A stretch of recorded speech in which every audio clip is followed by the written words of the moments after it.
Okay, who is Yahweh's Asherah? Does God have a wife? Yeah, and of course, this is a big issue that's come up, especially since the 1980s. What happened was, as you may remember, not so many of us are still alive remembering. Most people who are alive don't, but the Six-Day War of 1967 that Israel fought, and it had coming against it all of the nations round about it, including Egypt. And it defeated them all, but it defeated Egypt, and it drove Egypt back across the Sinai Peninsula to uh, to the Suez Canal, virtually, to in terms of its border. Now, in the years after that, there would be peace treaties and other things that would restore to Egypt the Sinai Peninsula. But in between, after 1967, 68, and in the few years after that, there were many Israeli archaeologists undertook excavations. And one thing they found in the northeastern Sinai, only about 10 or 15 miles away from the border with Israel today, but in what is today Egyptian territory, they found this site dating from around 800 BC. And in this site, they identified it as a kind of way station because it was on routes that people would take, traders and merchants and others, and possibly also pilgrims would take into the desert, across the desert from the southeastern Mediterranean, merchants there down to the Gulf of Eilat and the area there for shipping and whatnot and trade from South Arabia. Anyway, it was a kind of overnight place to stay and to be safe because you had the walls there and so forth. And at one part of that, at the entrance, there was a room. And in that room, they found many votive objects and inscriptions of all different sorts that mentioned Baal, mentioned the god El, mentioned Yahweh, mentioned Asherah, the goddess.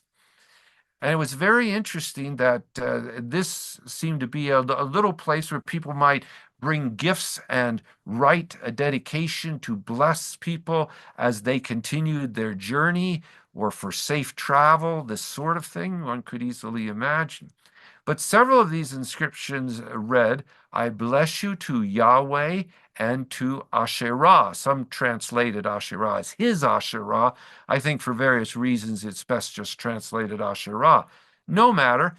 Uh, Asherah there, I believe, is a goddess. It is the goddess mentioned in the Bible. Some would say, no, it was only a cult symbol or something else.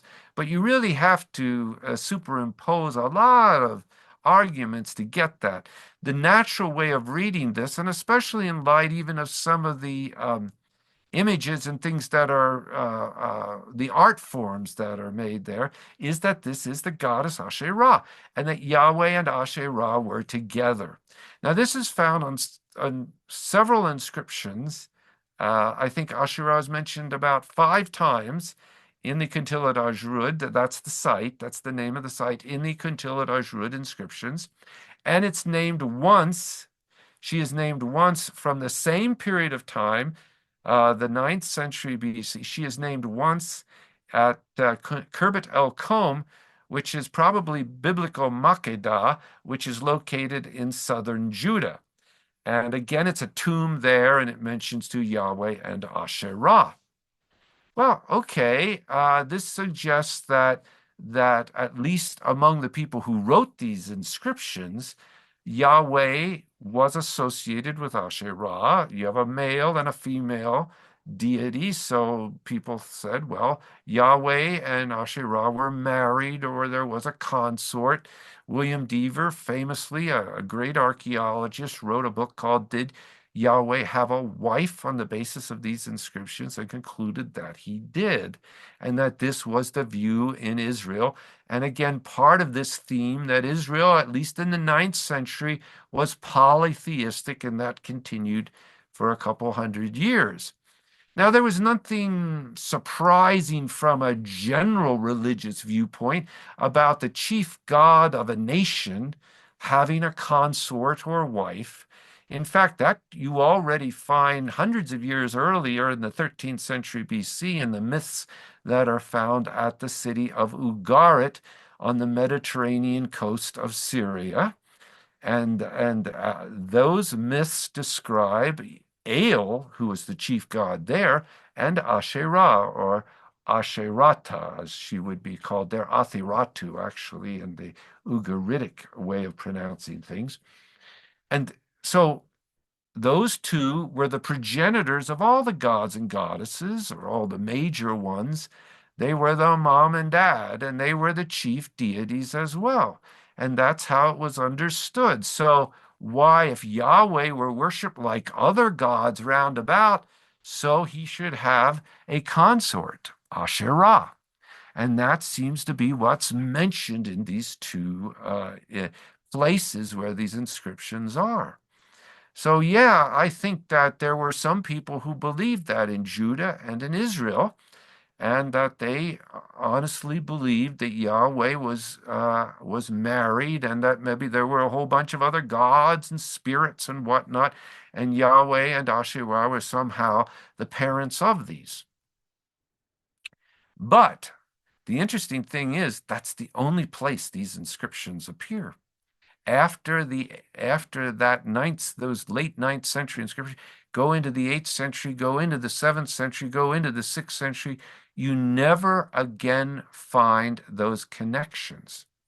Now, I'm not saying some people didn't continue to believe it, but I am saying that on the basis of the written material, on the names of Israelites and Judeans, on the basis of inscriptions, and we have a number of official correspondence, as I've mentioned, between the military officials in Jerusalem and those in Lachish to the west and Arad to the south, where there were forts dating from the 8th and 7th century down into the early 6th century BC, but especially 7th and early 6th century BC.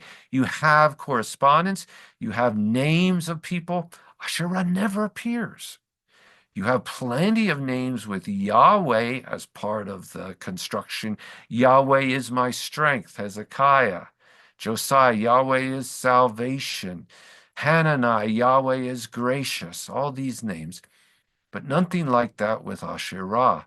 And again, the military correspondence blesses the people in giving standard greetings and mentions Yahweh as the one who brings those blessings.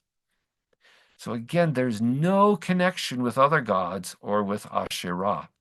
So as I think the Bible itself bears witness, the view that Yahweh and Asherah were a couple is a minority view held by a number of Israelites. We don't know how many, but it was a minority view.